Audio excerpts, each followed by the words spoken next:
찬송가 394장입니다. 찬송가 394장. 이 세상의 친구들 나를 버려도 394장 함께 찬송하시면서 9월 23일 토요일 새벽 예배 드리도록 하겠습니다. 394장입니다.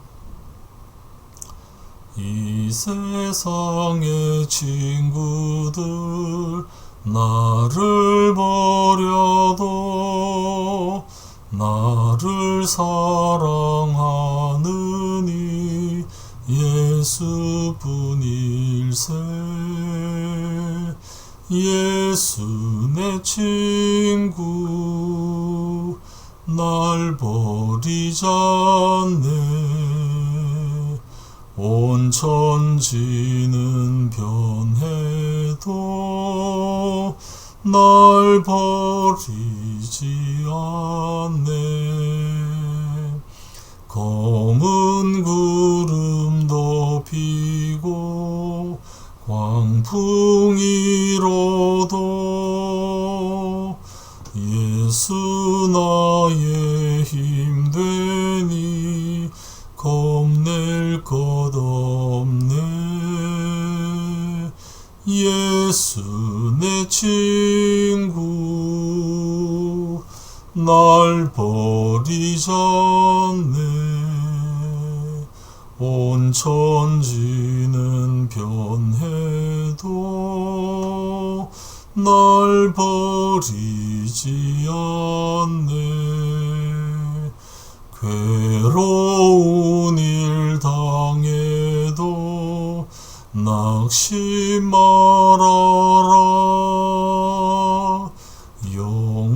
영원하신 주 능력 나를 붙드네. 예수 내 친구 날 버리지 않네. 온 천지는 변해도 날 버리지 않네. 사무엘하 10장 1절에서 8절 말씀입니다. 사무엘하 10장 1절에서 8절까지 말씀입니다. 제가 읽겠습니다.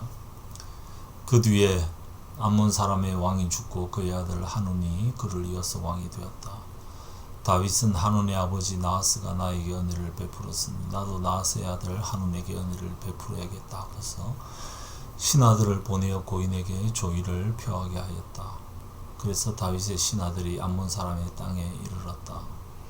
그러나 암몬 사람의 대신들이 자기들의 상전인 하눈에게 말하였다. 다윗이 임금님께 조문 사절을 보낸 것이 임금님의 부친을 존경하기 때문이라고 생각하십니까?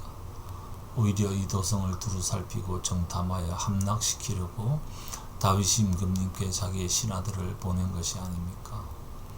그래서 하눈은 다윗의 신하들을 붙잡아서 그들의 한쪽 수염을 깎고 입은 옷 가운데를 도려내어 양쪽 엉덩이가 드러나게 해서 돌려보냈다.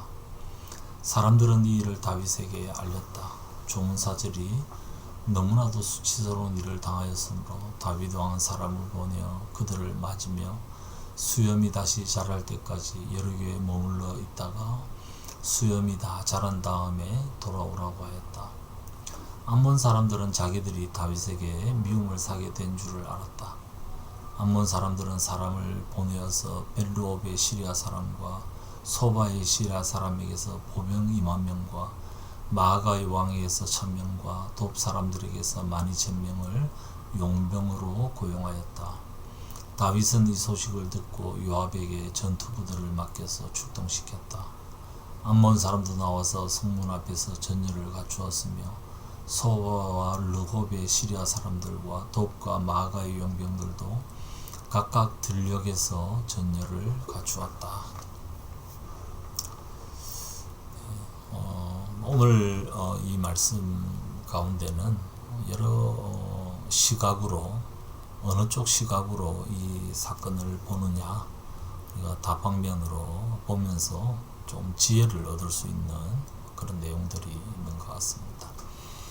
암몬은 이스라엘의 동쪽, 요단강 동쪽에 있는 지역입니다. 요단강을 건너가면 바로 암몬이고, 요단강을 건너기 직전에 도시가 여리고죠. 그래서 이스라엘 백성들이 암몬을 거쳐서 요단강을 건너서 이스라엘에 왔던, 가나안 땅에 왔던 첫 번째 성읍이 여리고였습니다. 그 예루살렘은 뭐 해발 7, 800 고지가 되고, 암몬도 그렇습니다. 근데 그 사이에 여리고, 사해, 이 지역은 이 지상에서 가장 낮은 그런 평지입니다. 그래서 뭐 어떻게 보면 골짜기라고 할 수 있는 그 엄청나게 큰 골짜기지만 그런 지역입니다. 지금 마지막 전투는 아마 그 들녘이라고 하는 거는 그쪽에서 요단강 근처에서 아마 싸움이 일어나고 있지 않은가 생각을 합니다. 다윗이 지금 조문 사절단을 지금 보내고 있습니다. 암몬에게, 암몬 왕국에 나하스에게 은혜를 입었는데, 나하스가 죽었으니 내가 조문을 해야 되겠다. 그리고는 그 아들 왕으로 계승된 한운에게 조문 사절단을 보냅니다. 그래서 고인에게 조의를 표하게 하는데, 그때 한운의 그 신하들이 한운에게 엉뚱한 그런 조언을 하죠. 다윗이 사람들을 보낸 것은 왕이 부친을 존경하기 때문이라고 생각하느냐? 아니다. 이 도성을 두루살피고 정탐하여 함락시키기 위해서 이렇게 보냈다, 신하들을. 그런데 이런 그래서 항상 참모를 잘 두는 것이 너무 중요합니다. 로보암도 그랬고, 이 참모를 잘못 두게 되니까 이런 판단력이 흐려지는데, 물론 이제 그 최종 책임은 그 참모들의 말을 들은 한운에게 있죠. 한운이 그 말을 그럴듯하다고. 근데 나중에 이제 우리 나오는 글들을 쭉 읽어보면 정탐꾼은 이미 다 있습니다. 그들도 정탐꾼을 보내고 다윗도 보내고, 그래서 그곳에서 어떤 일이 일어나는지 다윗에게 소식이 다 들어가고 있지 않습니까? 암몬 사람들에게도 소식이 들어갑니다. 근데 신하들을 보낼 이유가 없죠. 그런데 이 신하들이 정탐꾼이라고 여기고 난 다음에 한운이 그들의 수염 가운데 한쪽을 밀어버리고, 입은 옷 가운데를 도려내어서 양쪽 엉덩이가 드러나게, 굉장히 수치스럽게 해서 보냅니다. 다윗이 이 사태를 알고는 조문사절이 너무나도 수치스러운 일을 당했기 때문에 예루살렘으로 오지 말고 예루살렘에 있다가 수염이 다 자라면 그때 예루살렘으로 돌아오도록 그렇게 배려를 합니다. 이 조문사절단은 어떻게 보면 특사 같은, 다윗이 간 것을 대신해서 간 거 아닙니까? 그러니까 아무리 전쟁 있던 와중에라도 잘 대해야 되는데 그렇게 하지 않았습니다. 그리고는 암몬 사람들은 6절에 보면 다윗의 미움을 샀다는 것을 그때야 발견한다, 깨달았다. 이걸 왜 모르는지. 그래서 이제 용병들을 고용을 합니다. 특별히 다윗에 의해서 정복당한 그런 지역의 용병들을 고용을 하고, 다윗도 요압을 중심으로 해서 군대를 출동을 시켜서 이제 전쟁을 치르게 됩니다. 다음 주 월요일에 보면 이 전쟁의 내용들이 나옵니다. 이 아랫 사람들의 잘못된 조언에 부하내동하고 제대로 판단하지 못한 한운, 이 사람이 지금 어떻게 보면 제일 좀 자격 없어 보이는 그런 왕인 것 같습니다. 아랫 사람들이 이 말 저 말 할 수는 있지만은 거기에 대해서 취사 선택을 하고 본인이 잘 판단을 해야 되지 않습니까? 근데 그렇게 하지 않습니다. 반면에 다윗은 어떻습니까? 자신이 보낸 조문 사절단이 수치스러운 일을 당한 것을 보고 그들을 배려합니다. 여리고에 있어서 수염이 다 자라고 난 다음에 다시 예루살렘으로 올 수 있도록 배려를 합니다.